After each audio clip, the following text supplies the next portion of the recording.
Welcome to the A-Dub Club, a podcast about sci-fi, fantasy, technology, pop culture, the internet, and general nerdery. There are three things that are important to know. One, we occasionally use swear words, but try to stay in the range of PG-13, or at least the kind of R that cool parents are fine with. Two, we may talk spoilers. In this particular episode, we discuss, once again, how we're dealing with the global coronavirus pandemic, a year in this time. Though we actually recorded this way back on April 4th, so sorry about that. And finally, three, most importantly, the current oldest woman in the world, at least as of the time that I'm recording this intro, is Jean Calment. I hope I'm pronouncing that correctly, who is 122 years old and 164 days. With that out of the way, welcome to the clubhouse. We have snacks.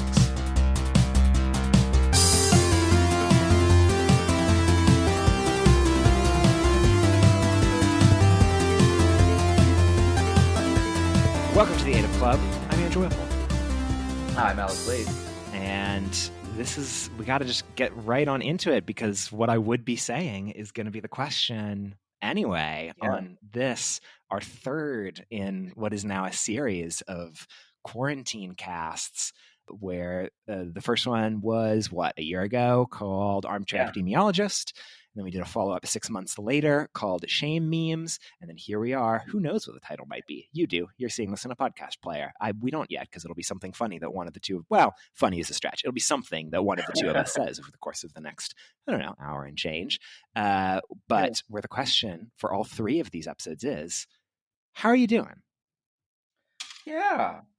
In this moment, like this very moment, good. Okay. But also in the past week, very, very bad. Oh dear. Yeah. And so my dog, she died. Oh gosh. Yeah. Oh, I'm so sorry. Yeah. That was pretty hard. Yeah. How long did you have her? Or how old was she, I guess? Yeah, so she was 14 or 15, maybe. Oh my gosh. Yeah, she was really old, and she lived like many more years than Cavaliers normally live, and she died pretty peacefully in her sleep. The doctors actually at the time were she was snoring extremely loudly, which is what she does, and they were concerned and were like, is something going on with the dog right now? Because she's snoring so loudly. I was like, nope, that was just Allie. And that's been pretty hard for me. And especially during quarantine, there's this sense of like everything is happening in the same spot. And like, I'm in my apartment. I'm in my new apartment, which I've been here for about 2 months now. And it's like Friday, I was like pacing around, crying and feeling horrible, and like that was right there, like 5 feet away from me, Oh, wow. Interesting. And then there's also this sense of like I had people over to my apartment, people who are in my bubble for the most part. Like first time I had people over in my new apartment, and like I can see all like smiling faces and happy people also 5 feet away from me, as they're like commenting about like, oh, my beautiful flowers that match my curtains. And it's like all here, that to get real heavy real quick from the start of the episode. Hell yeah. Let's get into it. That's an incredible observation that, and I think partially why I haven't thought about that in these terms is there haven't been as acute moments of badness in my year of the pandemic, fortunately. And so it's similar, but it's been in my case, it's more of a suffused, things are mostly at a meh level with some like good things that are happening, which things feel more samey, and therefore the fact that the same space feels samey is not as surprising as the same space being a big high, like of, oh my gosh, I get some sense of normalcy and fun and joy that I get from being able to have friends over for the first time in a year or first time in this new space. and the obvious huge lows of hearing that news and having to react to that. Plus, I'd imagine, though, correct me if I'm wrong, coupled with the fact that like this is a new space, and so these are like the Yeah. first moments and the first memories that are being imprinted on this physical location. Yes.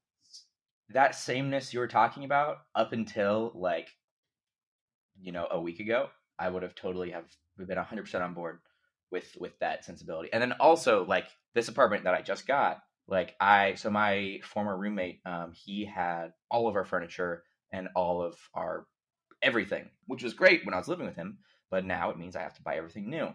It's been weird to like see it grow and like see it change of like, oh, this is a place that has like I have 3 boxes here and I have my desk, my old crappy chair, and my computer, and that was it. And then now I have like my couch, I have a carpet, I have a thing for my chair to roll on now. I bought a painting. It's like slowly getting built up. And so that sameness of like, oh, I just moved in here to like, oh, now I have like reasonableness amount of stuff. And then also big life events happening all at once. Because like for me, the sameness of like living at home, because I lived at home for 9 months, was I very much identify with that of like doing the same thing day in day out.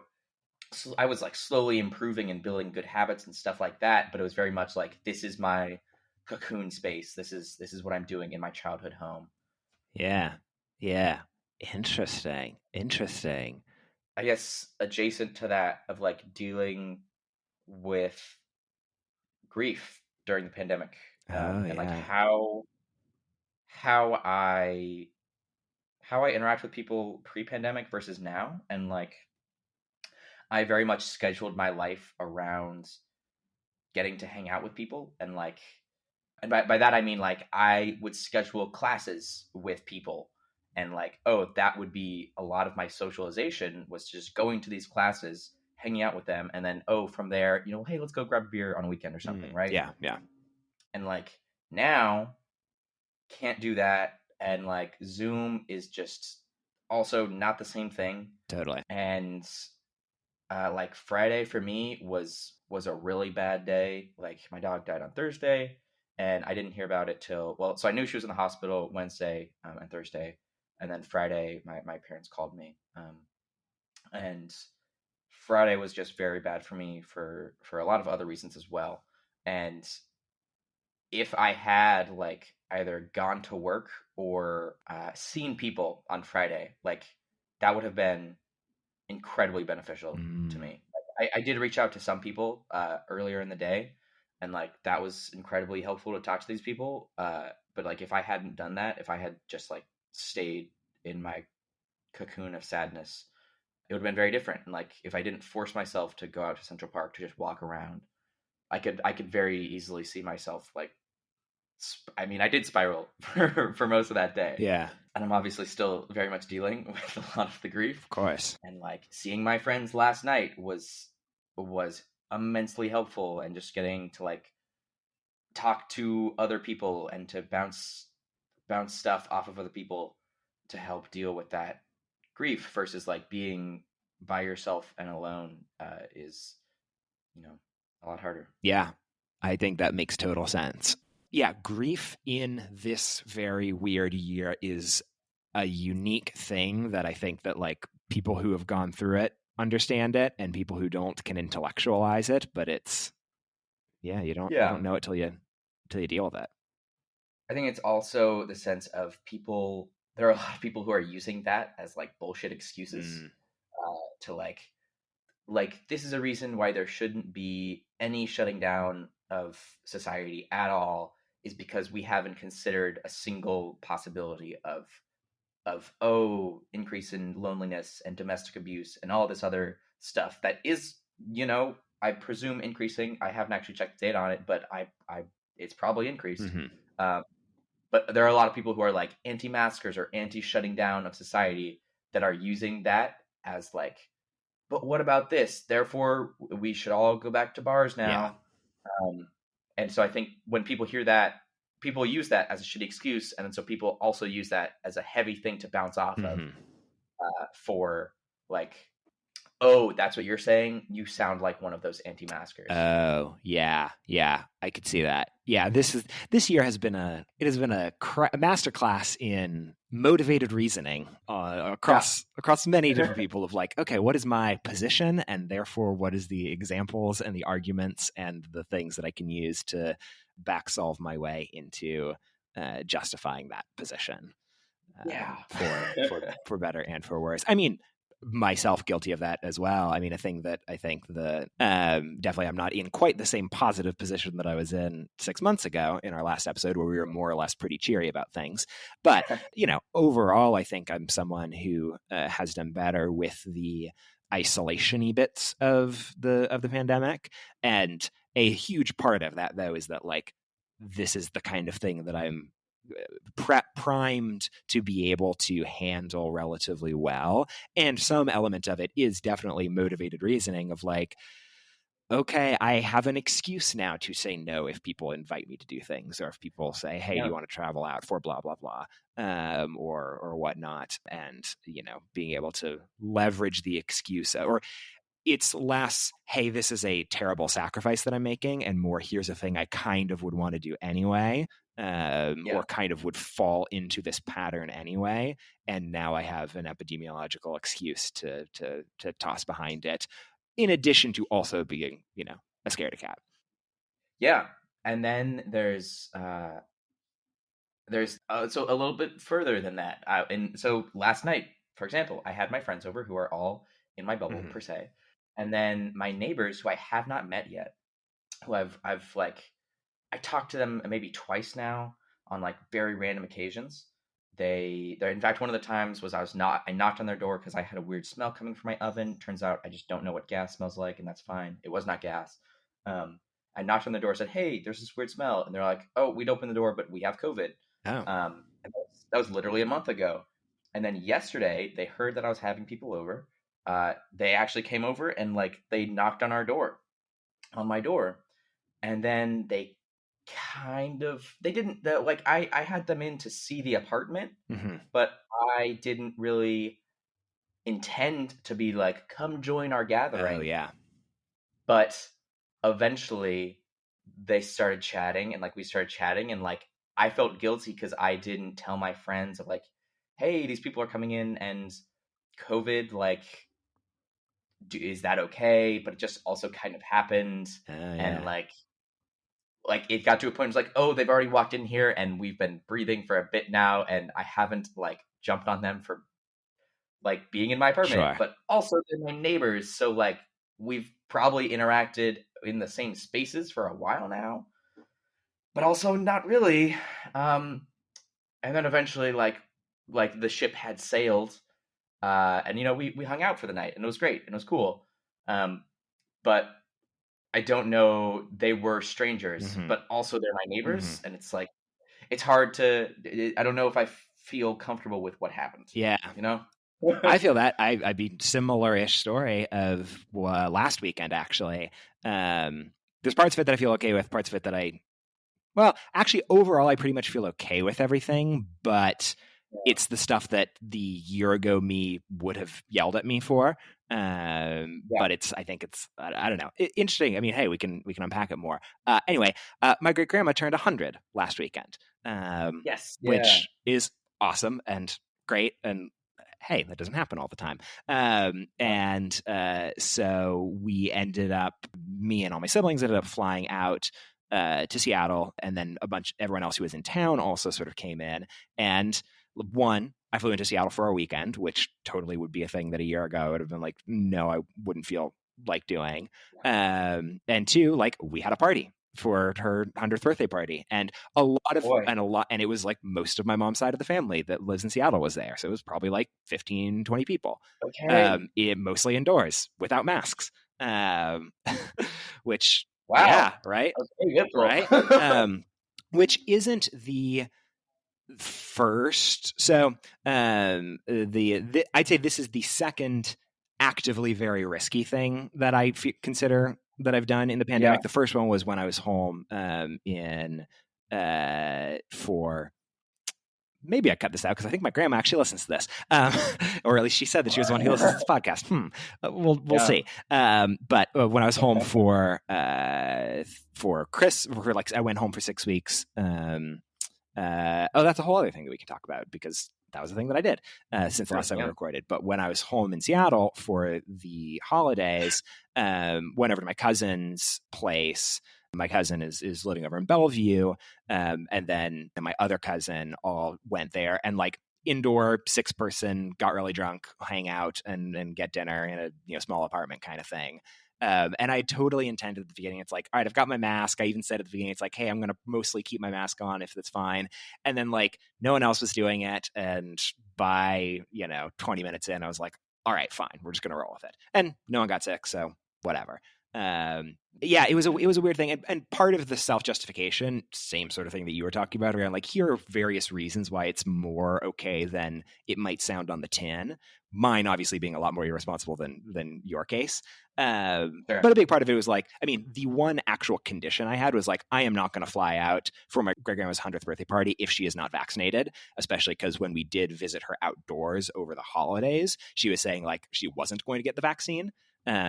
Fortunately, she was fully vaccinated, so she got over that. Cool. But like that was my hard condition. But then also, my parents are both vaccinated. Most of my cousins are on their first shot out of 2. My grandparents are all vaccinated. My sister actually got her first shot because she volunteered at a vaccine clinic down in Texas.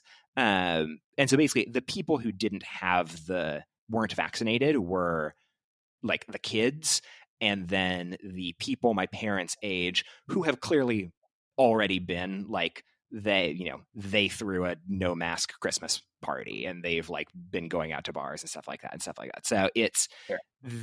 that sort of made my rationale of like I feel more okay with this by the fact that like the high risk people are vaccinated. Everyone else, this is just one. Everyone else other than me, this is just one of many risky things they've done over the last year.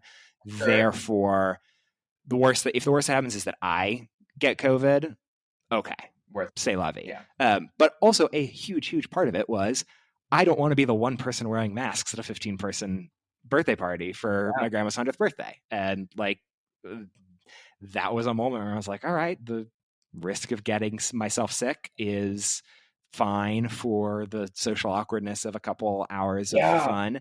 And then also now looking back on it, it's still a very risky, dangerous thing. Less risky because the people we would be worried about were all vaccinated. But at the same time, like it was one of the most fun things I've done in a year. And it was really great to do it and to be able to see my cousins again and see my family and, hang out and eat good food and drink and celebrate someone's 100th birthday. But I don't know. I feel weird about it. Yeah.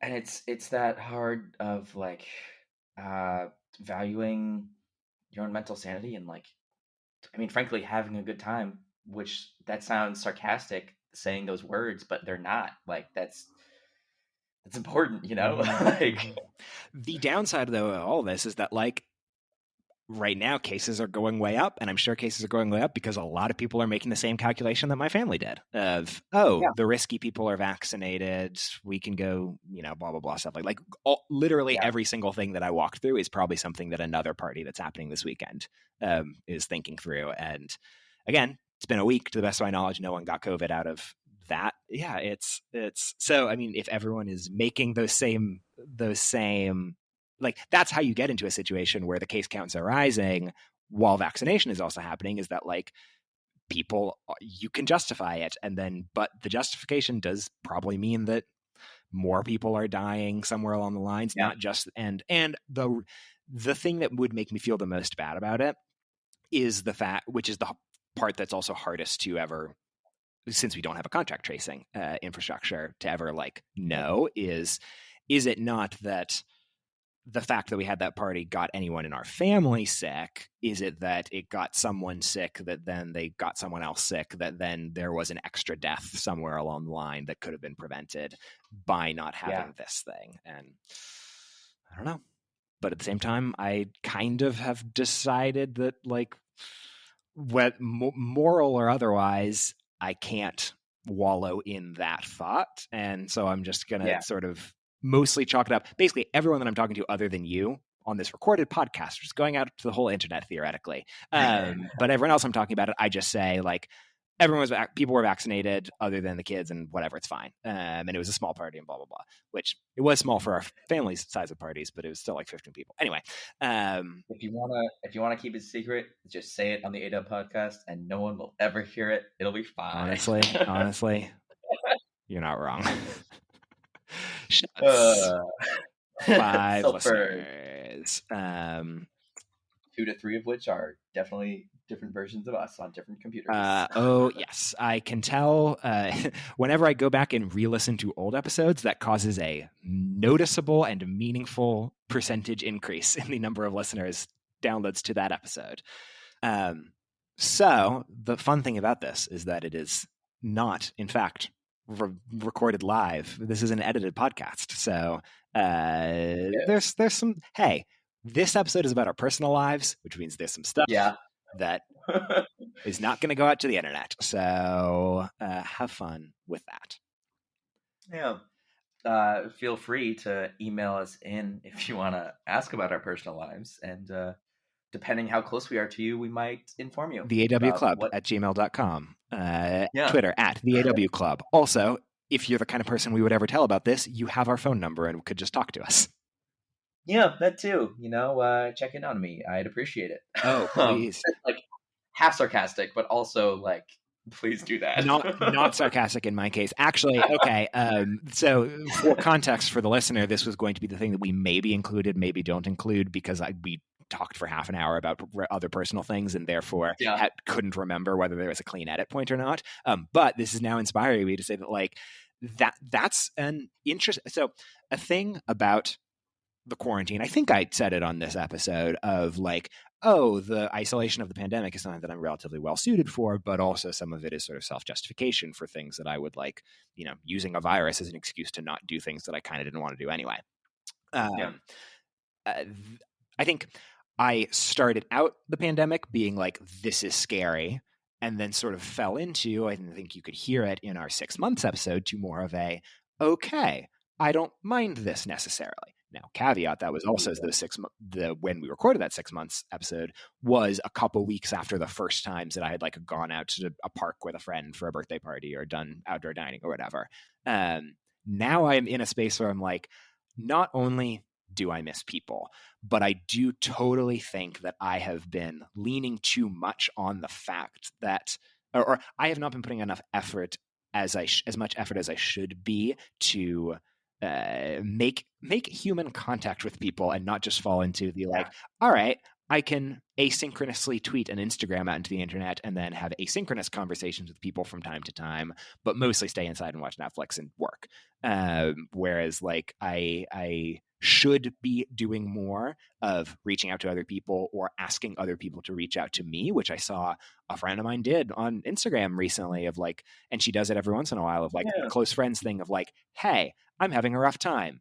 If you have my number, please call me, and stuff like that. That I'm like, that's cool that you do that. And I don't know. I think that definitely the realization, I've always known that I'm someone who like could and should put more effort into reaching outside of my, not comfort zone per se, but like reaching out to other people, because I like doing that, but it's easy to not, or easy to feel weirdly burdensome in doing so. The pandemic, though, I think I've leaned into that way more than I should, and need to pull myself out of that. I think I definitely need to do that. I'm gonna like look at who's in my close friends now and be like, who do I want to take off this, and like versus what I want to like, because I've never used close friends, like once or twice maybe. And I'm trying to think of like, who have I put in here because I feel comfortable posting like, I don't know, pictures of my painted nails on, versus like saying something like, hey, I'm not doing great, please talk to me, Yeah, that's interesting. The semiotics of the close friends list is interesting, of like, how do people define stuff like that? Because I basically only post on close friends nowadays, but that's because for me I have an expansive close friends, in that it's basically the close friends is the equivalent of my private Twitter account, where it's these are the things I don't want the whole internet to see, but there is like anyone that is not the whole internet for the most part, I will include on the list, including, I'm sure this did not make it into a previous episode, but hey, whatever, it's fun. Some people that I've somewhat passive aggressively included into the close friends list, which is a fun. Yes. Especially, oh, it's so much fun when you passive aggressively include someone in the close friends, and then you wait a little bit, and then in a week or two, then you start seeing they've added you to the close friends. Chef's kiss. That's internet at its finest. I love it. But yeah, no, because I don't have that middle ground of like, of the 30-ish people on my close friends list, not all of them are people that I would, want to do the like, yo, feeling bad, call me. Yeah. Yeah, and that's hard Or would to. that you'd even want to necessarily call me if I was feeling bad, which is a weird thing to Yeah. say for a person that you put on your fancy green list. Yeah, for me, my close friends list is still like a new thing, so I'm trying to like see how I feel about it and like what I'm willing to post there versus I'm too self-conscious to post there, and like who I'm putting in there who I think is just like a cool person from my past who this is my only interaction with them Yeah. to like my close friend. You know what this means? Yeah. The fact that we're talking a lot about who is and isn't in our close friends list means we need to fucking get that vaccine as soon as possible and start seeing real people again. Oh And be my able to god. like Yes. go to bars and shows and go to Yeah. office, go to even just going to offices. Oh, speaking of offices, we both have new jobs since we Yeah. last recorded. That's been something. So for me, that's been very. I love my job and my company, and like the people who I'm working with, and it's been fantastic. Like I would say, top line is the people who I'm working with, and the company. The work itself, software engineering. I've always loved software engineering. It's great. Um, it's also like I don't know. I always describe it as like a hobby I really enjoy that pays well. Mm-hmm. Versus like my passion is acting, and like this isn't like just my day job. I do enjoy it a lot, but the other things for me are more important than the actual work I'm doing. Um, which for software engineering specifically, like I don't think is that common in the field. Like Yeah. people are always like breathing and sleeping coding, and that is who they define themselves as. Versus like if you're just at a job somewhere else, like the other fields, they can just be jobs, that you enjoy doing. That like, yeah, the work's good, it's all right, but like it's a job. Versus as a software engineer saying that, some people are like taken aback. Exact same thing in product management. In that, and I think some of it is that like there is an element of like ambition that's inherent in the product management job. If the idea is like your job is to make a thing grow, that tends to attract people, I think, who are sort of in the mold of thinking about that for themselves. Yeah. But yeah, exact same thing of like I'm at my new job, we haven't had any conversations around like goals for the year or career goals or things like that. Sure. But like that's always been something that I think was kind of a superpower in project management, and I have kept in product, is that like it is just a job for me in the same way. And that like, especially in project management, especially back when I knew I actually did not want to do project management and wanted to do something else. Even Sure. before I knew what that something else was, there was that freedom that comes along with it. Like, okay, so if I don't respond to an email at 7 o'clock at night, then what are you going to do? Not promote me? Okay, it's the job I don't want anyway. Or what are you going to do? Yeah. Fire me? It's like, okay, I don't want to do this. Sure. Yeah. Different now that I actually Absolutely. like product management a lot more than I like project management, but there's still an element of that of like, in trying to figure out the company culture, figuring out, is it a culture that jives with me, as well as is it something that Yeah. works for, I can make it work for me by acknowledging the fact that like, okay, if I don't get promoted in a year, whatever. Or if I, don't rise up the ranks to eventually become a chief product officer somewhere or start my own company, it's like, great, I actively don't want to do that at any point. Yeah. Which is, I think I'm in that same boat as you, or similar boat as you around, but like there's something kind of great about a job just being a job, especially if you're in Yeah. that sweet spot of like, you're good at it, you like it, but it's not your end all be all goal. Yeah, and it's even those like I don't know, people ask in interviews like, what do you do outside of software or outside of your job to like keep up with the biz and stuff, that I like. I'm not gonna say I roll my eyes at those questions, but they're like, I don't do that much. Like I Yeah. do a lot at my job of learning specifically, but I don't feel the compulsion on my off time to do more work for my job that is also like for my career, Hmm. necessarily. But I do really love the company and I love the people. And like that is, I think, more important for me than necessarily the work that I'm doing. Because, and I say that specifically as an actor and like as someone who I have that somewhere else. Um, I have my passion that I love to do and enjoy doing, and I eat and breathe, or I try to eat and breathe. That it's okay. Um, but 1,000% agree, in an interesting way. And here is where I say, hey, if you are in my management chain at my current company and you somehow manage to find this episode and listen to it, it's illegal for you to listen any further. You must turn off the episode now and not talk anymore. I'm in the exact same way as you, where I think it's, for me, it's more the culture, the people that you're working with. Do I enjoy interacting with them? Is more important to me than especially in product management, the like specifics of the product that I am working on. And I would also include in that, like, what is the working style and the org structure and stuff like that all falls into like the people and the culture and all of that.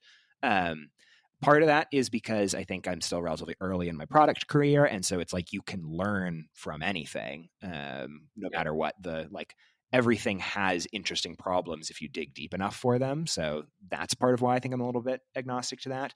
That was also the same way that I was, though, with like theater. Of I acted all throughout high school, and then I auditioned for plays and took acting classes in college, and realized, and at sure. the same time as I was doing technical theater with the Shakespeare Company, and realized, Yeah, oh, I like theater, but, or it's not that I like acting a lot, it's that I like theater and I same. liked doing theater with this group of people. And the way that you did theater with this group of people in high school was by acting. And the way that I can do it in college for the group that I found is through tech. But I was realizing, like, oh yeah, the actual work of acting is like, fine, whatever, take it or leave it.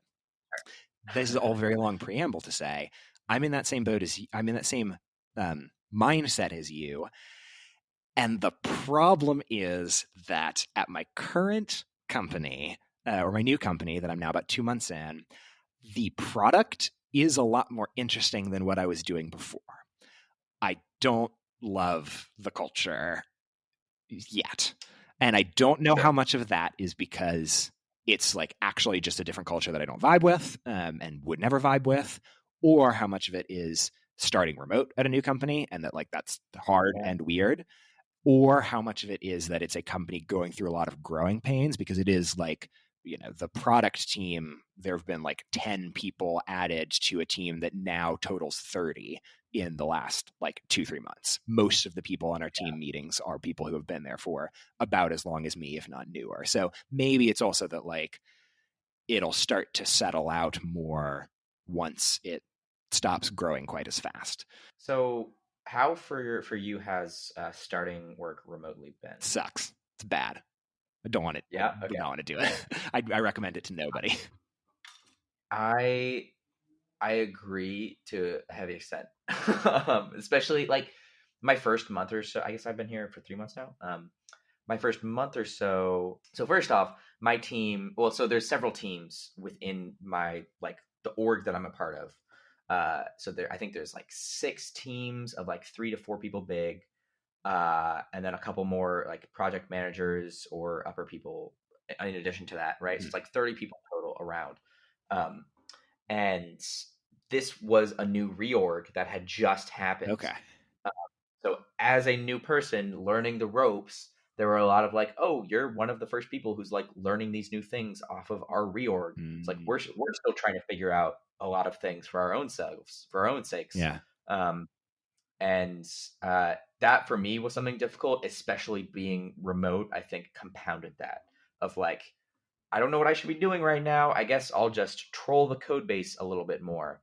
Yeah. And I would love to get a project to work on right now, but all the ones that we have right now are either like critical or huge and like Mm. not appropriate for me to start work on. Um, I'd like to work on this system, but we don't have any tasks for that system because after the reorg, like we don't know exactly who's in full charge of that right now, and what things we actually need done on that. It was just like a little bit chaotic at first. Like things have settled down now, and like I'm at a point where I can just go and take a task and start to work on it, and I know like which people I can go to go talk to. Which that for something is something that has been great remote working Okay. of the ability to people are not in meetings nearly as much, at least as software engineers. And I can go and just say, "Hey, are you free for a Zoom call?" And they're like, "Yep," or "Oh, I am in half an hour," and then I can go do my own thing for half an hour and then go and do that. Versus like if I was in an office, I don't know, setting that time for later would be a bit more of a chore. There might be something I start to do in that own time instead of having to go stand up and walk over to their desk. It just feels a lot more accessible to quickly get on a Zoom call for my own sake than it has been. I don't know, to go ask people questions. I If could that see makes that. I think sense. it's the opposite for me in that, or I agree with all of that, but my own personal anxieties around inter-office communication, it's so much easier for me to stand up and yell over a desk at someone or like walk over to someone else's pod and see if they're heads down busy or not and ask them than it Yeah. is to like Slack a person for a thing or ask to set up a Zoom meeting or stuff like that. So I've kind of found it the opposite, but just in that Sure. like and the version that I prefer is something that only works if everyone is co-located together, which is not necessarily the case. Actually, will never be the case for my current team, which is split between Chicago and Mexico City. Yeah. But yeah, starting remote is bad. Although part of it, I don't want to. Again, management chain illegal to listen. If you are hearing me say this, you've already broken the law and will be reported. I don't want to throw my boss under the bus too much, especially because lovely product manager. I actually worked with her at my previous job and is great. It is definitely the case that like she has been too busy to be a team lead so far, and she has even acknowledged this. But like, I do keep sort of pestering every couple of weeks, being like, "Hey, I was asking, could you set up like a team meeting for all the product managers on your team for us to like sync up every couple of Yeah. weeks?" And like that still hasn't happened and stuff like that. And in particular, because she's ridiculously busy, and part of the whole thing of her Sure. growing Yeah. her team is to make it so she doesn't have to individually manage like 17 different products, and she can hand them off to like I'll manage 3 of them and someone else will manage 3 of them and stuff like that. But Yeah. at the same time, it means that like there definitely has not been much team cohesion so far in the couple months, and we Yeah. don't get that organically because still, even if we were in the office, I would want us to have those sort of formal structures around trying to build the team Yeah. together. But if you didn't have them, at least you're sitting next to each other and go get lunch together or get a drink after work or something like that. Yeah. That's fair. And that's I don't know. I'm excited to go back to the office. I'm also like I think I'll get over it pretty quick and be like, I would love to come into the office one day a week. Yeah. Uh I feel like the first couple weeks I want to come into the office like 2 to 4 days a week, and then I'll want to taper down to less than that. And like the test has been done. This year of quarantine was a big test for can we do it? And I think the answer is yes, we can. Yeah. Up to the CEOs of the world to decide that or not. I know the CEO of my company is very against it, but he's like been wishy washy. Yeah. Um, Same here. it's like we'll see how that goes. Yeah, Yeah. Yeah. A couple thoughts on that is it'll be interesting to see what is remote, or in general, it'll be interesting to see what remote work looks like when we're not also dealing with a pandemic.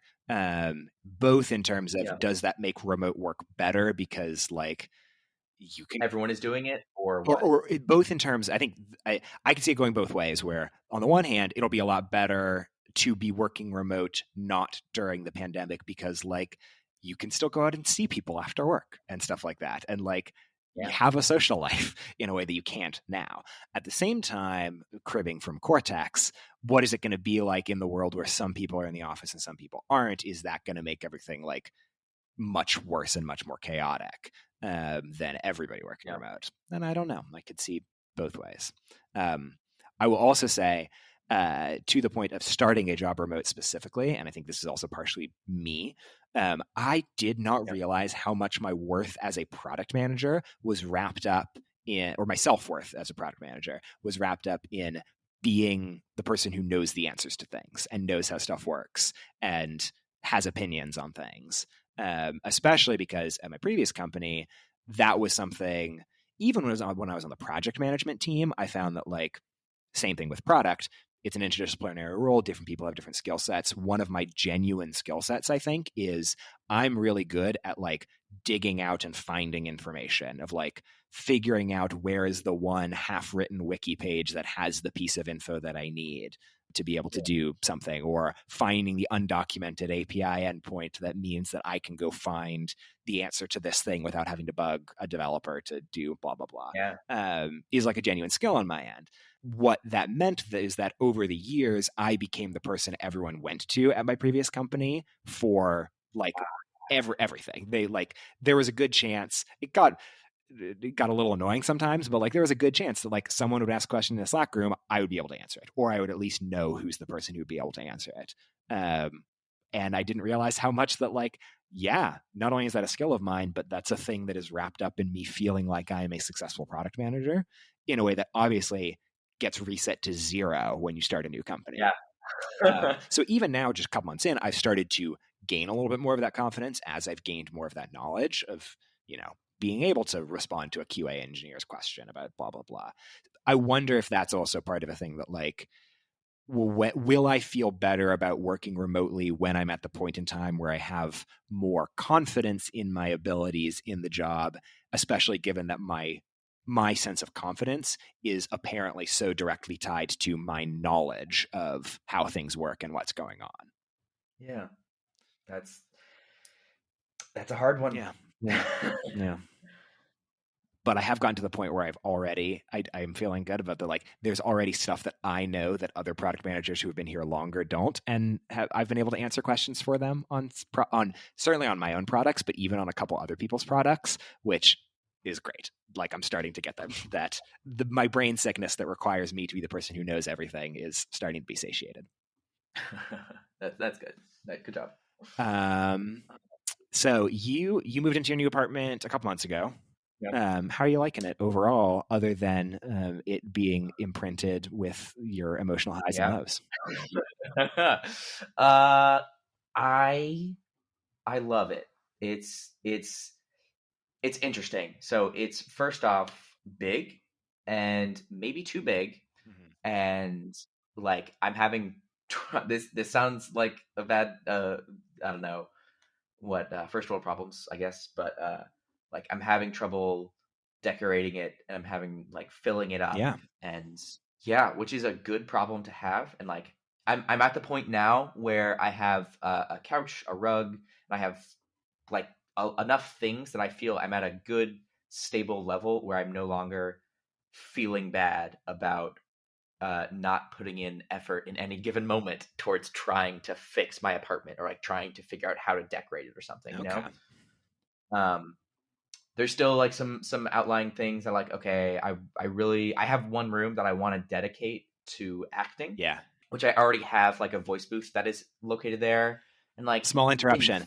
I did re-listen to our first quarantine episode from a year ago. And we made a joke about like, everyone's talking about how, we have to record from home now and everything sounds bad. And then my joke was, we've always sounded bad and we've always recorded remotely. And then you know what your joke was? Your joke was, excuse me, this is our livelihood. This is professionally recorded in my own little home recording studio. Et voila. Wait. Was that my first, or was that the 6 months? That was the first one. That was a year ago. That was well before you were starting to actually get into the voice acting side of the world. Okay, so that was me being sarcastic. It was a total joke. And then it's funny. Who knew? To be clear, I am not recording inside my booth because I need a chair, and also it's very dark in there, and my bed is a lot more comfortable right now. But Also, it's the ADub Club. We haven't. yeah, Hey, absolutely. you have to go tell at least one friend about this podcast and get our listenership numbers up to the point where we've earned the right Yeah. to have Alex Wade record it in his fancy professional sound booth. I do use my professional microphone though, so That's like true. we've got that going for us at least. Yeah, that's hilarious. That's great. And now I'm actually trying to be a voice actor, which is great. Oh, that's wild. Anyway, your apartment with an acting space and a sound booth. Yeah. So, but there's also I'm like considering buying a blue / green screen like setup and then some lights so I can like make myself look good for self tapes. But also like, is it necessary? Not really. But also, it would be so cool to have like a room that is very clearly dedicated to acting. And like right now, there's just this big gangly booth that's there. And so if people come over, they're like, "Oh, this is cool," but also like it's just kind of there. Versus if I have like my backdrop and I have the booth, they're like, "Ooh, this is clearly your acting area and your Yeah. art stuff." Yeah. Um, so if only for that reason, I might be getting a backdrop. But also, it would actually probably be helpful to have a backdrop and lights and stuff for it. But Hell yeah. yeah, Yeah, I on that similar topic, I signed a lease for my new apartment. This means nothing hey, to anyone other than Alex Wade, but it is the one that I sent you the link for last time. yes, And I actually, my leases are overlapped, so I started moving some stuff in, whatever this weekend basically. But it's a 2-bedroom, and so I am dedicating one of the bedrooms to be sort of like the office and stuff like that, partially for work from home stuff because I can't imagine that I won't still be working from home some percentage of the time, even post vaccine. But same sort of thing. Our CEOs have been cagey about what the actual game plan will be. But yeah, same sort of thing of like, okay, I can move my music stuff in there. Hey, I could move some of yeah, my woodworking stuff in there and have that as a little like mini spot for things like that. I'm actually trying to decide right now. There's a smaller bedroom and a bigger bedroom, and obviously my assumption was small bedroom will be the office, big bedroom will be the bedroom. The big bedroom has so much more lighting, and so I'm kind of tempted to be like, I'll be yeah. asleep most of the time I'm in the bedroom, and I'll be awake most of the time I'm in the office. So should I actually make the bigger, brighter one the office, and then the smaller That's one what the I did. bedroom? So I don't know. I Yeah, will not be fully moved in for at least a couple more weeks. I'm sort of considering, yeah, I'm scheduling it around the day when I'm switching the internet over because that's the day that's like, all right, once the internet switched over, I have to start working from there, which means I yeah. should also be mostly living from there. So I don't have to, it's about 2 miles away. So it's not a terrible, it's like a 15-minute bike ride or like a 5-10 minute drive to get between the two places. But yeah, my new apartment is interesting and I'm excited to be moving into it. It's interesting. I I mean, both of us, new apartments, new jobs, not a new neighborhood in my case, but a different area of the neighborhood. I'm wondering how many people are like gonna, have other various life changes that come about as a result of this weird, stressful year. Yeah. It's certainly been like for me. I don't know. I have had so many life changes that have been great and fantastic. Like even moving to Brooklyn, like I wasn't sure. I was originally going to be moving to Hell's Kitchen, which I know it's all New York City, but it's like not at all. It's I don't know. There's what 10 million people in New York Yeah. City, and these are entirely different areas. And like I am loving Brooklyn, and it feels so different than Manhattan, truly. And like right now, outside my window, every other week during the summer in the pandemic, they close down the street and people just go out and like have picnics, and Ooh. like that's something in Manhattan that would never happen. That's insane. It's like, are you kidding me? And it's so cool. And it's nice and sunny out. There's a park nearby. And I love Brooklyn. Yeah, Um, that's awesome. I'm wondering in my own case, which curious what your thoughts are on this because your experience is definitely a little bit different. We also both were in Seattle for a some yeah, sort of sizable chunk of time over the course of this year, but it's interesting that like that 6-week period of the first time in the quarantine where I'm in a different environment and doing something different and living in a place with other people and seeing other people regularly. It's like that was the point in time that inceptioned the whole like, okay, maybe we want to take this new job when I was getting offers for Yeah, it. Or like maybe I do. I guess I had already talked about potentially wanting to move, but like that's definitely when I started thinking more about it. Didn't hurt that the new job would have paid more money and therefore would have sure. like made it more viable to move to a nicer, bigger apartment. But that like, yeah, is how much of all of this, if I hadn't spent 6 weeks in Seattle over the holidays, would I still be in my current apartment and in my current job or my current apartment, old job? And I don't know the answer to that, but I could somewhat reasonably see the answer being like, yeah, maybe you would still just be in stasis.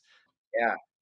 I mean, so for me, you say in stasis, and like that very much describes like what my life was like pre-pandemic. Mm-hmm. And I mean, I was taking classes, and like I hopefully had an agents showcase thing that was a culminating of like a 2-year class I was going to do. But outside of that, like acting, I was not pushing that hard. I was giving maybe like 60 to 70%, because that class was like 10 to 15 hours a week or Mm-hmm. something. So like it was a lot, but it wasn't what I felt like I could actually give. And since the pandemic started, like I moved home, I lost my job, which was a good thing at the time.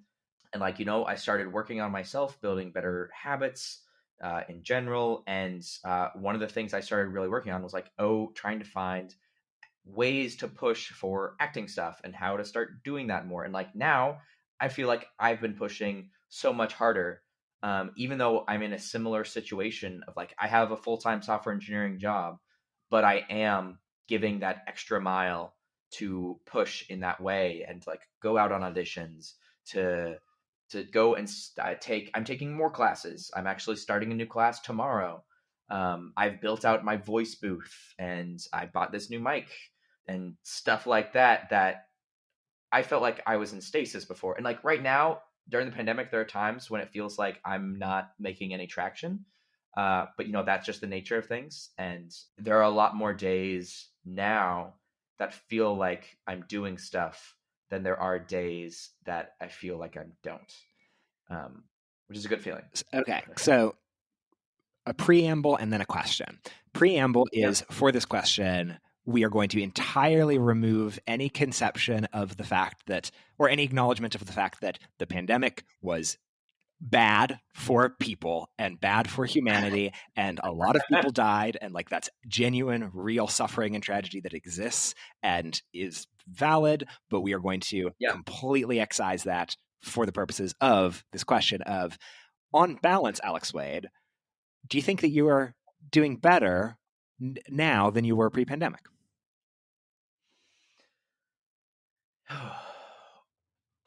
That's a very interesting question. A week ago or 2 weeks ago, I would have absolutely, unquestionably said yes. Um, I would say overall, yes. I think there are some recent issues that have cropped up in my life that are very specific to like right now, that I talked about with you in our part that we cut out of the podcast. Like in those specific ways, no, but in almost every other way in my life, like, yeah, except romance. Besides that Oh one as God, well. yeah, yeah, that's a whole. Yeah, Yeah. yeah, what a. But I would say on the whole, like, yeah, yes. Nice. Okay. Yeah. I think. Interesting similarity, actually, that I could kind of say that on overall, I think I'm more muted. I think, but definitely right now, I feel like the answer is yes from an external perspective, no from an internal perspective, where it looks like things are going well. New apartment, nicer apartment, car, new job, higher paying job, growing startup, all sorts of that fun stuff. Um, Yeah. I feel worse. And in particular, over the last couple months, have like been in a much more of a funk than I think I was previously. I think a lot of that has to do with how rough it's been starting the new job. And especially in a world where that's the primary thing that you do, because we're in a pandemic, Sure. that I Yep. think has had an outsized impact on my own, well-being. So I don't know. Yeah, I think I have not been doing great for the last like month-ish, but is that a thing that's like going to change as the job Yeah. changes, or as now, is it that I am set up to be a better and more fulfilled person once I can then interact with people in public again, which is totally possible, but I don't know. It's it was something for me of something that also I've had trouble with, like recently moving back to New York City. I looked at my time at home in Seattle. I've probably said this 50 times on podcast, but I'll say it again.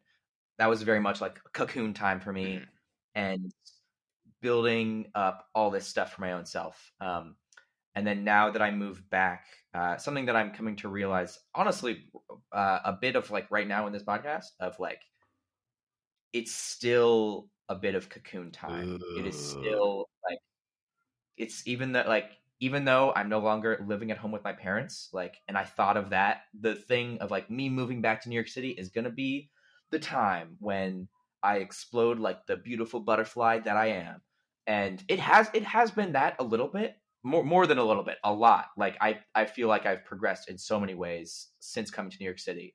But then there are other ways that I expected to progress harder and more so, that due to the pandemic, like haven't happened. And so I need to like temper my expectations a little bit more in that regards. Interesting. I could see that. Yeah, there were still that part of the cocooning was the I'm at home with my parents in my familiar childhood Yeah. house, and sort of living the looking for jobs. We don't have the job yet, but also part of the cocooning was we're in a global pandemic, and there's Yes. that severely limits your abilities to do things if you're going to be at all Yeah. responsible, which I think both of us are. Potential super spreader event at a 100th birthday party notwithstanding. Sure. Yeah, that's interesting. And okay, we actually did kind of just brush past it, and uh, while we're acknowledging the fact that we're going to cut things out of the episode, it's also probably not Sure. something that we're going to talk too in depthly broadly. Though you can listen to, what was the name of the episode? Why do people play the player of games? That's what I called it. The why do people play games in romantic relationships episode.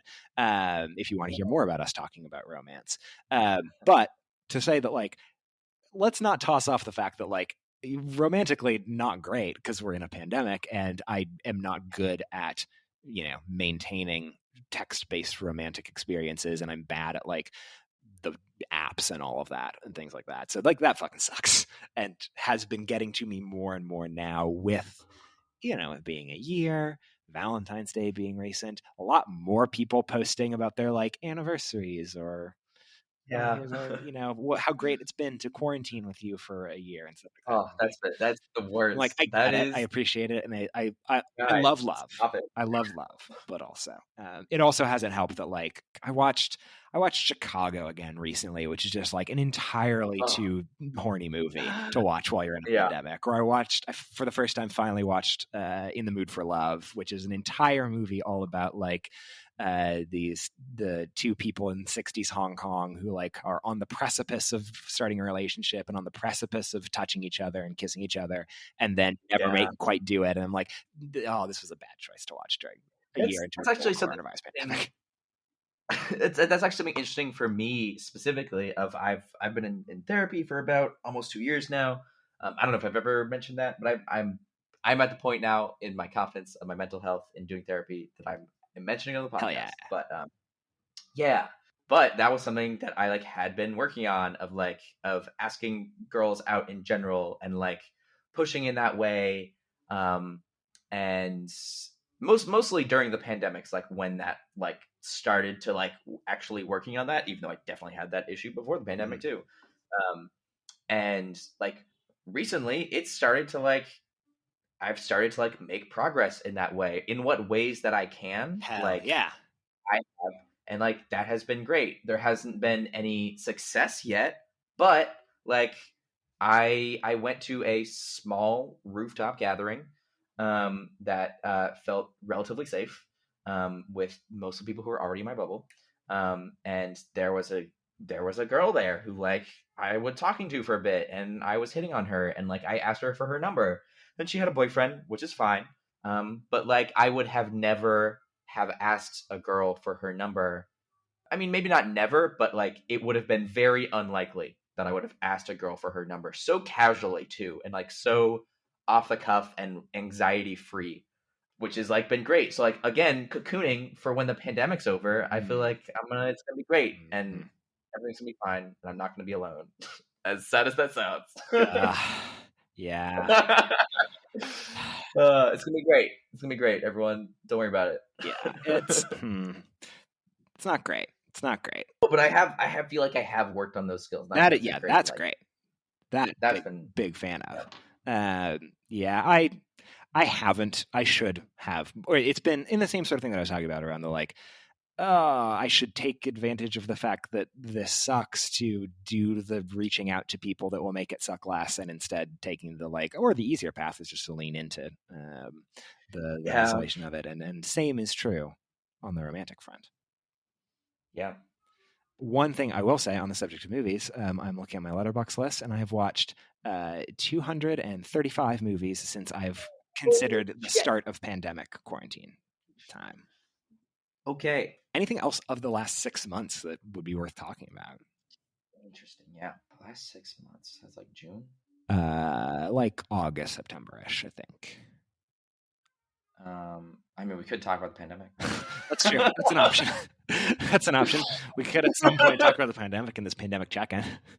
Yeah, something else I wanted to talk about was feelings about the pandemic right now, and like how it feels around like when we're going to be getting back to quote unquote normal, or when we're going to be getting back into bars. Date stamp. This is recorded on April 4th.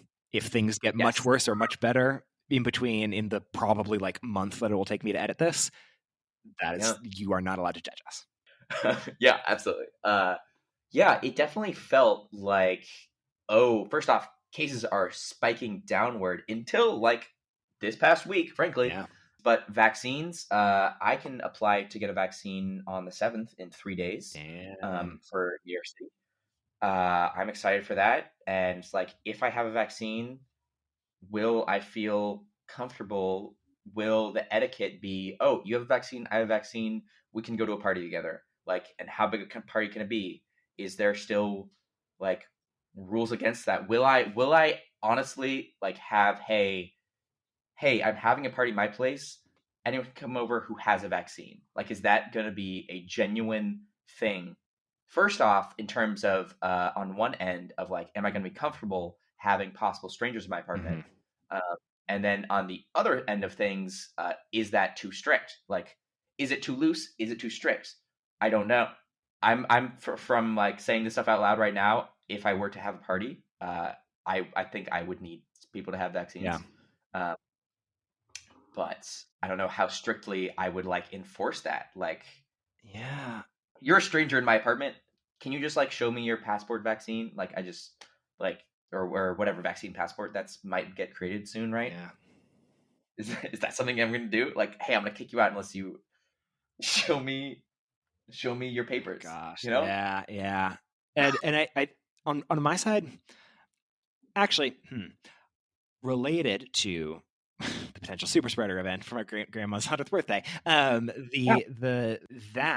as well as some of the sort of the other stuff around the last 6 months has highlighted the degree to which it is less, or the degree to which I'm doing a similar thing that the people I would have criticized are doing around, I'm doing exactly what I am comfortable with doing in terms of like pandemic safety and stuff like that.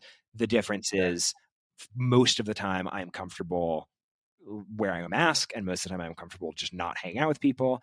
But there are circumstances where it's back solving from the like, I am more comfortable not making a scene at this party than I am trying to enforce, stuff like that. And yeah, sort of reckoning with it. It's like, it is not, my decisions are not stemming from the epidemiological risk factoring. It is stemming from more what do I want to do. It just so happens that what I want to do matches with what's generally been relatively safe. Sure. Yeah. So that'll be interesting in the world of vaccines of like, what Yeah. changes? What is different? What do I feel comfortable doing? And especially, I'm thinking now, I will probably be more. I always knew I would probably be more comfortable with doing various stuff, partially because I like to be contrarian towards people on Twitter who are being very vaccine or being very COVID shamey, and to be like, no, when I get a vaccine, I'll totally go to a bar, whatever.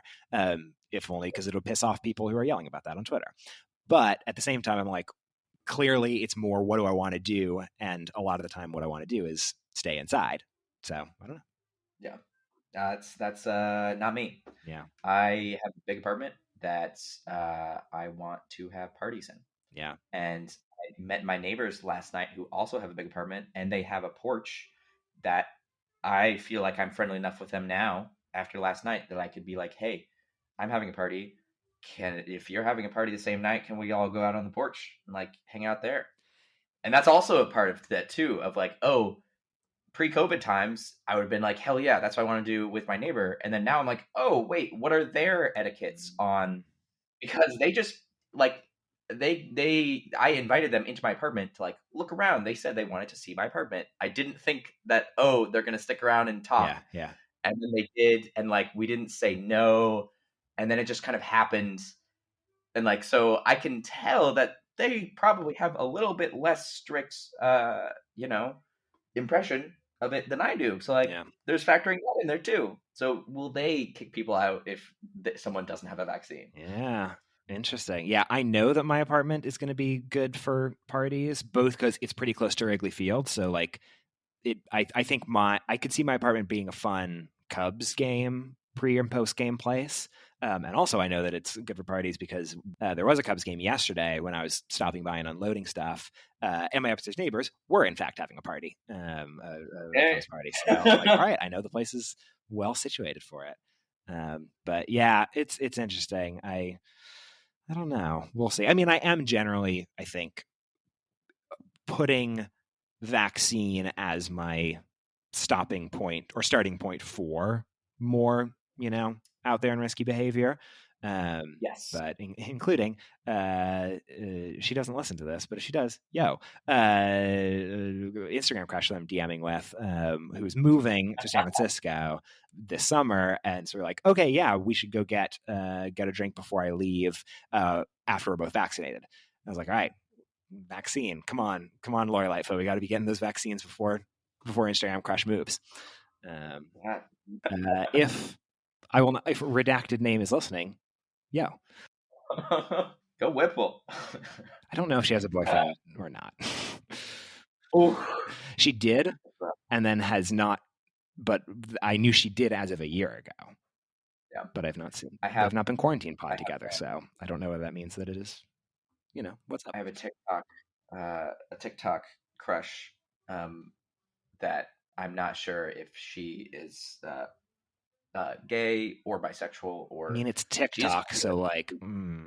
Sure. I mean, she could be bi or pan or something else. In fact, okay? it's TikTok. Yeah, that's even more likely. I'm saying that based entirely just on the TikToks that I see coming on my feed, which is mostly because I'm friends with a lot of bi people who are posting TikToks about being bi. So, fair enough.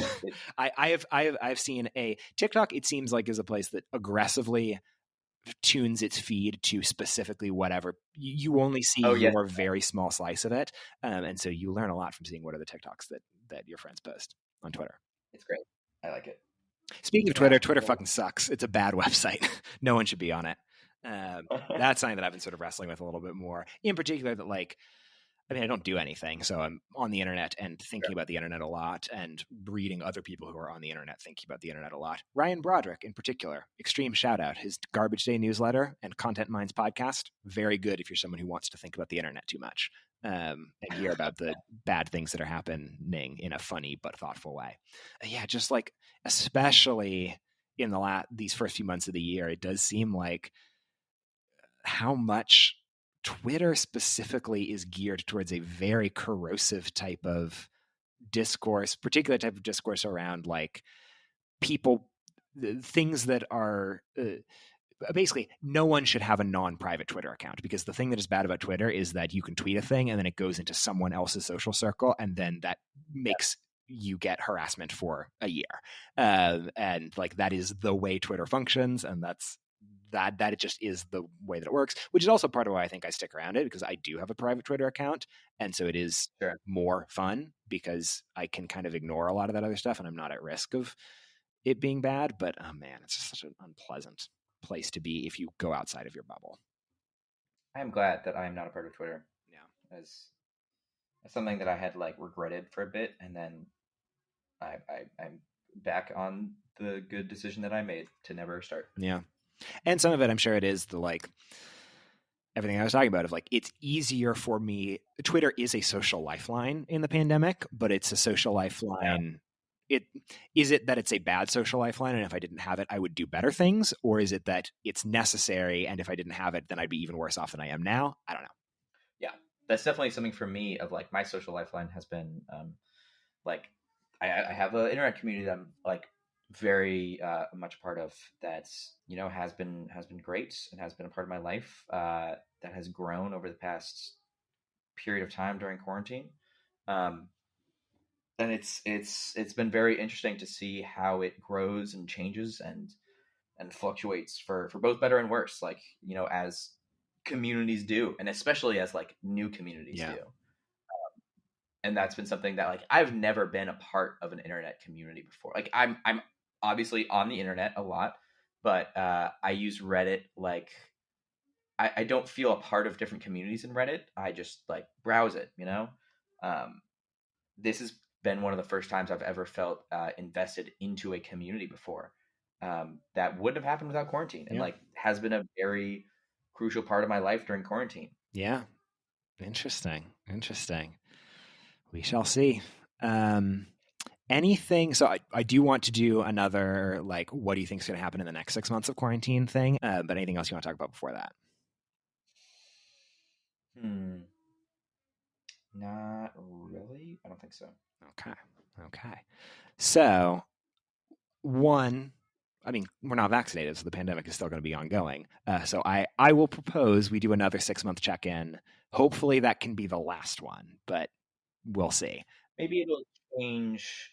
It won't be quarantine specific anymore. Oh, okay. Well, Maybe. regardless, I want to keep doing them until we consider the pandemic done in Yes, some form of done. absolutely. So at least one more. But interesting side note, hey, let us know if you would like us to keep doing Yeah. more of these sorts of check-in episodes. I mean, they're easy. We just literally, I mean, all we do is just talking to a mic bullshit about stuff for, 1 or 2 hours anyway. Now we get to do it without even having to like watch a movie. So it's Yeah. great. But that being said, what do you think? What do you think's upcoming in the next bit of Ooh. pandemicness? At least for the Um, next 6 months, if not longer. yeah, I think. I mean, people are going to get vax. Well, so this is also America specific Yeah. because, like, I've been talking. Some of my coworkers work in Ukraine, or even Canada. Like, they don't have vaccines as much as they do in America Mm-hmm. because America's America. So I know my friend in Ukraine, my coworker in Ukraine, had said that they're not going to be getting it till like October or something. Oh gosh. Maybe not that far, but like I remember being like incredulous because I'm American and like my whole world surrounds around America because that's what Americans do. Mm-hmm. Uh, I'm no exception. Yeah. So in terms of America specifically, I think we're going to open up a lot more. I think I don't know if clubs are going to open up. I think people are going to be able to go to sit down bars. I'm going to be able to go up to a bar and sit down at the bar and order a drink from a bartender within the next 6 months. Yeah. That might be bold. I don't know. I think Listen. The last time we said that, like we it's were, true. we were, confident. We were so confident. It's true. It's true. Yeah. No. I mean, but I'm in the same boat of like I find it very hard to believe that that wouldn't be the case, Yeah. at least in the next 6 months. Yeah. I think the summer's going to be nuts, in hopefully a really good way, and hopefully Yeah. a roaring 20s bacchanalic way. But It's gonna be. I love my new neighborhood, and yeah. It's gonna be great. Yeah. I'm gonna be. Oof. Yeah, Yeah. I know. Because I'm anticipating. Well, Illinois is making the vaccines open to everyone on the 15th. Chicago is supposed to be making them open to everyone on May 1st. I'm on the notification list for both Chicago and Cook County outside of Chicago to see what ends up happening. I could. Apparently, Indiana has removed their proof of residency thing, and so a couple other people, someone was posting in our work Slack that like, hey, you can cross the border over into Indiana and get it. So a couple people did that this Yeah. weekend. We'll see. Maybe I end up doing that. I don't know. But yeah, it'll. I guess that's also part of it is that like I do feel yes, there's the sort of herd immunity side of things, which is really important and is definitely probably going to have an impact on whatever our overall society wide thing is going to be like. But like when I get the vaccine, yeah, I'm fucking going to movie theaters again. I'm going to go to bars. I am not going to like the Absolutely. most that I will do is wear masks in Yeah. various places, and then certainly not around other people that are vaccinated. So Yeah. it I don't definitely will be know. interesting. Wearing masks indoors, like I'm trying to think like how far I would go. Like Yeah, if I go to a grocery store, am I gonna be wearing a mask in there? yeah, Probably. If I go to a movie theater, I don't know. yeah. I mean, If I I'll go, follow whatever the rules are. I think they're probably still going sure. to Oh, have those rules absolutely. stuff like that. But yeah, I'm going to keep doing the masks on airplanes thing though, Yeah. because that just seems like a good idea. Like, I, hey, it turns out you know people from Asian countries who have been doing that since SARS were right. It is good to not get us honestly, sick. I do hope masks stick around in general. Yeah. Like, I hope if you're sick, you wear a mask, and that's just like a nice etiquette thing you do. You know? I love Uh, that no one can see my face when I'm just walking around. It's great. yeah. What the flu cases went down dramatically, Yeah. like an insane amount. Yeah, we basically didn't Because have a flu season this year. yeah, it's Some crazy. of that I think was supposedly because of travel, because usually what happens is that the flu basically ping pongs between the northern and southern hemisphere, and there just wasn't enough travel to make that happen. But I'm sure masks and social distancing was a huge part of that as well.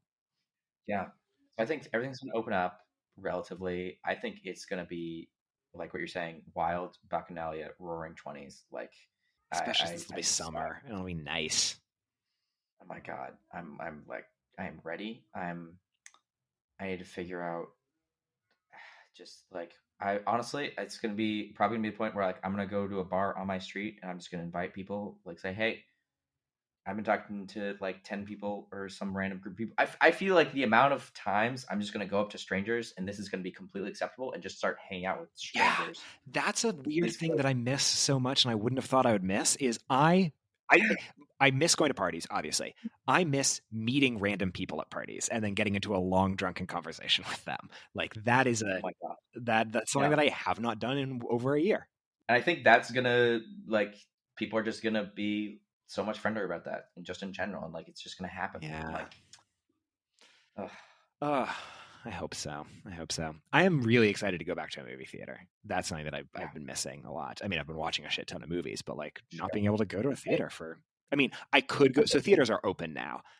That is yeah. something that, like, I guess actually, that's one thing to make me feel a little bit better about all the stuff that I was being emo about this episode around, like, oh, it turns out I don't actually care about the virus. It's just that I don't want to hang out with people, and I'm using it as an excuse. Clearly that's not entirely true, and part of the counterexamples to that is that like I love going to movies alone anyway. I still haven't gone to a movie theater alone even Yeah, since they've been open for the last couple months because that still feels risky. sure. So For sure. Something I'm super excited about is when plays are going to be coming back. yeah. I mean, the last play I saw was actually off of your recommendation. I think you Oh turned me on yeah. to Six the Musical, which is a rock concert and a half. What a play to go out And on. my last play was the final preview of Six. My friend, she was like, "Hey, are you free like after work today?" And I was like, I'm feeling like a little sick. It's definitely not COVID, but like I don't really know. It's like, well, how bad do you feel? It's like I could do something. I was just gonna go home and play video games, I guess. It's like, well, for an early birthday present, I have 2 tickets to Six, and we went, and it was amazing, and it was fantastic. Got I ya. still have a piece of confetti from because they showered the audience in confetti after the show was over because it's that kind of show Yeah. on Broadway, and it was Yeah, that play fucking rules. What was the last? yeah. I'm looking at my spreadsheet because, of course, I have a spreadsheet. What was my last play that I saw?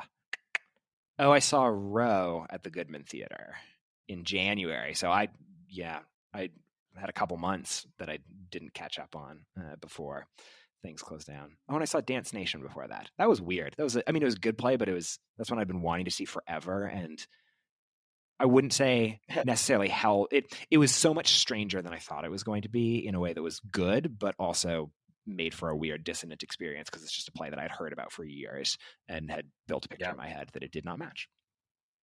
Yeah.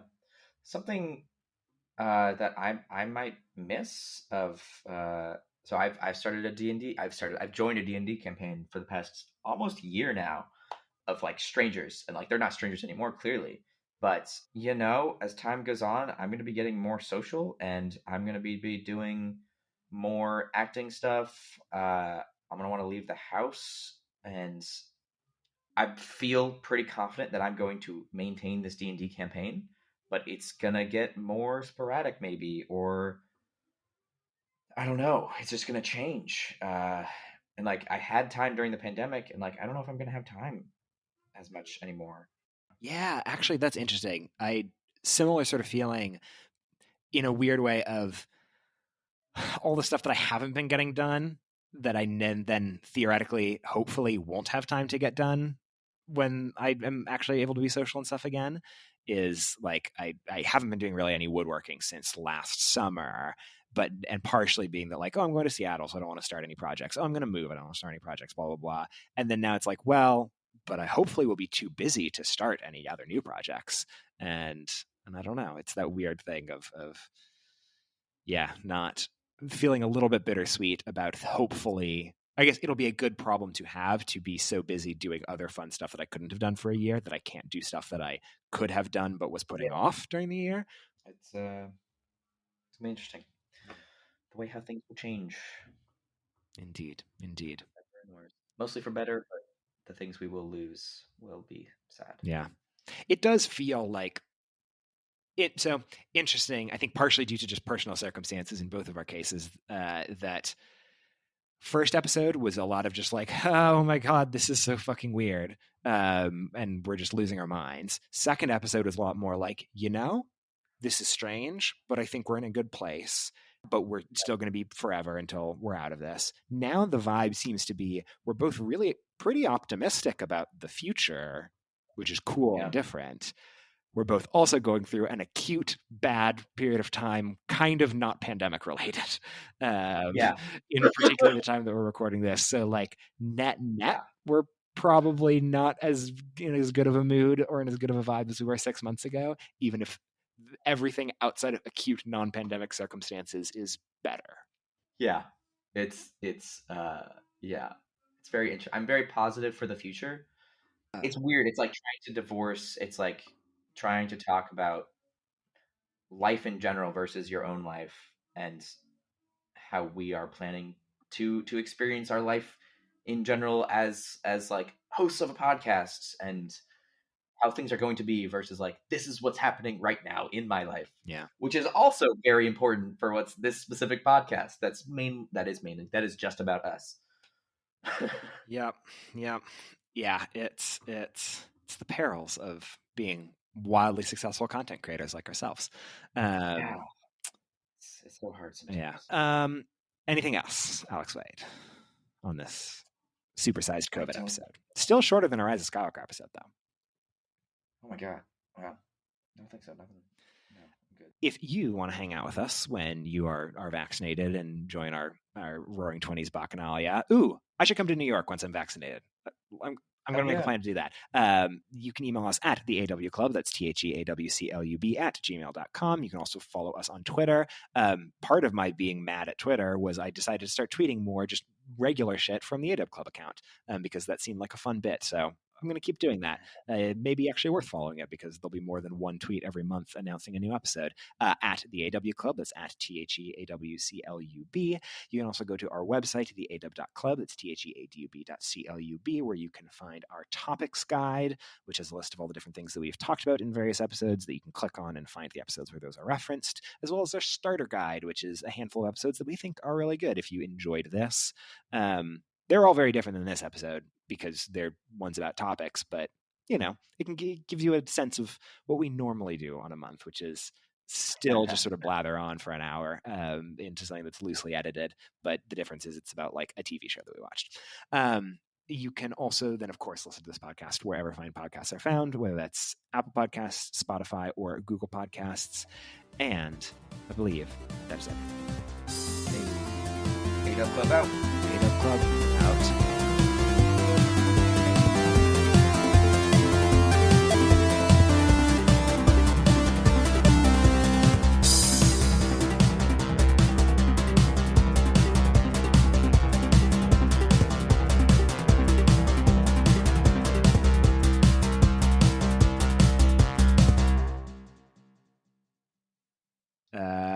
Also, Blackpink put out an album and a movie and a recorded live performance since we last recorded. All three were very good.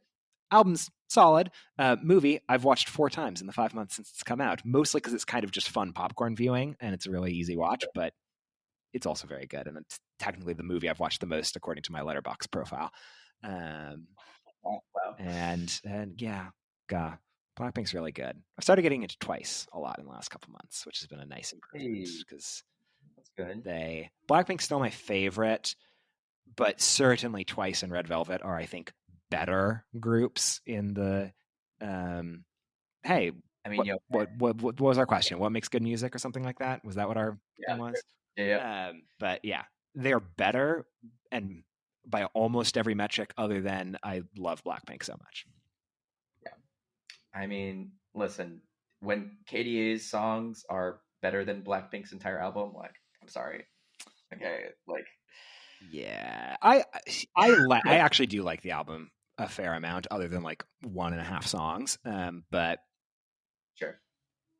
But when a fucking anime League of Legends characters can beat you, you got to take your L's occasionally. Yeah, this is okay. Hey, this is the thing that can go at the end of the episode. This is great because everything. No, I never want to know that. Whatever. That's fine. Hey, you'll have to know that because you're going to have to listen to this episode and let me know if there's anything else that you need me to cut out, including that bit, which I will probably cut out unless I make that the end of the episode. 2 minutes. Blackpink and Blackpink's album in particular, especially the fact that it came out at the same time as the movie, as well as like they had the live show and stuff like that, was all sort of in a similar period of chunk, has highlighted that for me, the extracurriculars of K-pop is equally, if not more so, important than the music of K-pop. And like, I think Blackpink there's no world in which Blackpink could be your favorite group if all you care about is the music, because it's good and in some cases great, but it's kind of like, okay, it's middle of the road on average, or upper middle of the road on average. But if what you care about is like how they are on interview shows and like the narrative and like the relationship between the people and the all of that sort of extracurriculars, top of the charts. They have like 4 clear personalities. They equally are like, no one of them is the leader. Like they are incredibly fun and weird and bounce off of each other and in all of their off-camera stuff. So I think, yeah, Blackpink has been very crystallizing in me, especially with the movie, the press tour, and the album all coming out at the same time. Then I'm like, oh, okay, it's a mediocre album and incredible extracurricular content, and that is what makes me love this band so much. Yeah. Okay, I can vibe with that. I don't follow the extracurriculars of Blackpink, so cannot comment, but I understand. Yeah. It's good shit. Rosé had her solo that came out last couple weeks, which is fine. Okay. It's all right. It's very Rosé. And better than Jenny's solo. Pouring out for Jenny's solo. Oh my god, what a bad song. I have not heard it. like 2 years ago, and it's literally called Solo. And Oh wait, no, I love Solo. Solo is great. no, thank you. No, thank you. Oh, okay. No, thank you. I was joking with a friend of mine on Twitter when the movie came out that I was like, because Solo features in the movie. And I was like, I think this is the third time I've ever heard the song Solo, is me watching the clip of her performing it in this movie. Because it is not my bag. I was a big fan of that, but you can be wrong. Hey, That's fine. that's the I don't know, whatever. We've been literally we've been doing It's this been 2 hours. Yeah. More than 2 hours. Yeah, I was noticing, so I do a backup recording also. The backup recording is 2 hours and 46 minutes. Oh my God. Because I Okay. forgot to pause that one during our cutout bits. Yeah. So that's fun.